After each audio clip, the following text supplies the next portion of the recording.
बहुत समय पहले की बात है। एक दिन कृष्ण और बलराम किसी काम से एक घने जंगल से गुजर रहे थे। चलते चलते शाम हो गई और चारों तरफ अंधेरा छाने लगा। जंगल इतना घना था कि आगे बढ़ना मुश्किल हो गया। तब कृष्ण ने कहा, भैया, रात यहीं बिताना ठीक रहेगा। सुबह होते ही हम आगे बढ़ेंगे। बलराम थोड़े चिंतित थे। उन्होंने कहा, कृष्ण, ये जंगल सुरक्षित नहीं लगता। हमें सावधान रहना होगा। कृष्ण मुस्कुराए और बोले, ठीक है, हम बारी बारी से पहरा देते हैं। पहले मैं आराम करता हूँ, तब तक आप जागते रहिए, फिर मैं आपको जगा दूंगा। बलराम मान गए। थोड़ी ही देर में कृष्ण गहरी नींद में सो गए और बलराम पहरा देने लगे। अचानक कुछ समय बाद बलराम ने देखा कि एक डरावनी आकृति उनकी ओर बढ़ रही है। वह एक भयानक राक्षस था। उसकी आंखें लाल थीं और उसकी आवाज बहुत डरावनी थी। राक्षस जोर से चीखा।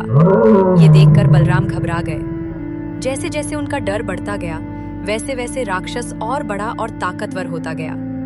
राक्षस फिर चीखा और इस बार बलराम और भी डर गए। अब राक्षस पहले से भी विशाल हो चुका था। डर के मारे बलराम कांपने लगे और अंत में जोर से चिल्लाए, कृष्णा! और बेहोश होकर गिर पड़े। कृष्ण की नींद खुली।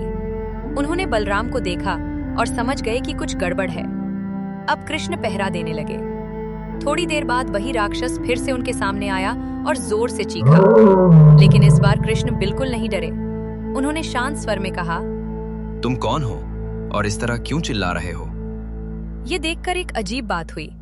जैसे ही कृष्ण नहीं डरे, राक्षस थोड़ा छोटा हो गया।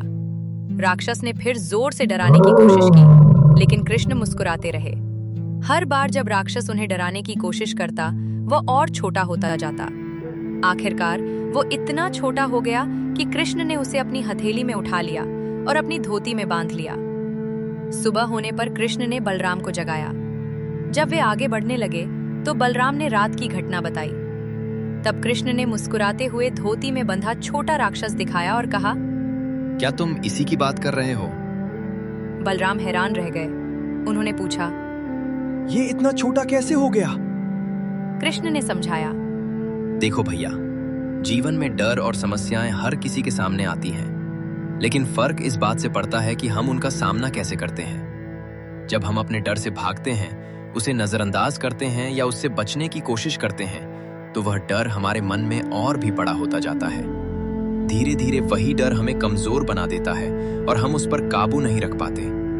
लेकिन अगर हम हिम्मत जुटाकर उसी डर का सामना करते हैं, उसे समझने की कोशिश करते हैं और उससे लड़ने का साहस दिखाते हैं, तो वही डर धीरे धीरे छोटा होने लगता है। फिर एक समय ऐसा आता है जब हम उस पर पूरी तरह नियंत्रण पा लेते हैं। इसलिए हमेशा याद रखना, डर से भागना नहीं चाहिए, बल्कि उसका सामना करना चाहिए। क्योंकि जो व्यक्ति अपने डर का सामना करता है, वही सच्चे अर्थों में मजबूत और विजेता बनता है।